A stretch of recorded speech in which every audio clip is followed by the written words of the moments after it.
आज वैष्णवीला ही फार मोठी संधी दिल्याबद्दल मी आयोजकांचे आभार व्यक्त करतो.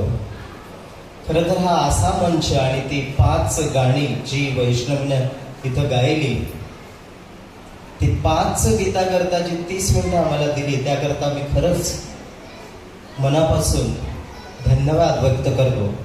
आणि जो संगीत कार्यक्रम आम्ही सुरू केलेला होता त्याचा शेवट आता पसायदानानं करत आहोत. श्री भागवत गीतेचे मराठी प्राकृत भाषेतील विवेचन म्हणजे भावार्थ दीपिका अर्थात ज्ञानेश्वरी. संतश्रेष्ठ ज्ञानेश्वरांनी हा ग्रंथ पूर्ण करतेवेळी विश्वेश्वराकडे विश्वकल्याण आणि विश्वशांतीसाठी प्रसादाचे दान मागितले. संत ज्ञानेश्वर रचित ज्ञानेश्वरी हा जर मराठी वाङ्मयातील मुकुट मानला जातो तर पसायदान हा त्यातील चमचमणारा कौस्तुभमणीच होय. पसायदान हे अतिशय कर्णमधुर असे काव्य आहे. पंडित हृदयनाथ मंगेशकर यांनी ह्या काव्याला फार सुंदर संगीत दिले असून भारतरत्न लता मंगेशकर यांनी ते गायले आहे. आजच्या या कार्यक्रमाची सांगता आम्ही पसायदानानं करत आहोत.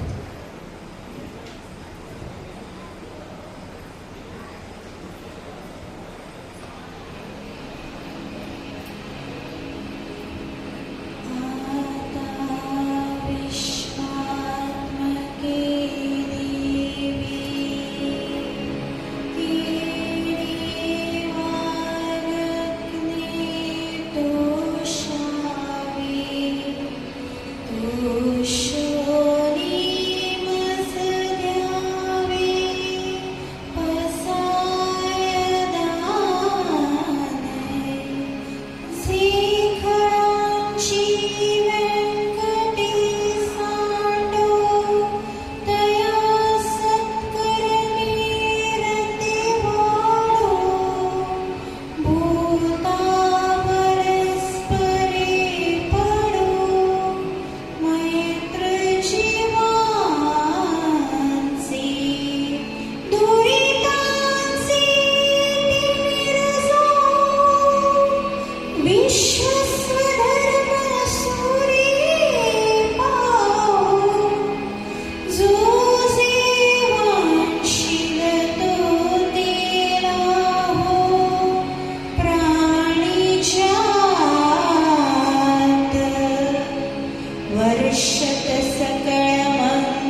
धन्यवाद. नमस्कार.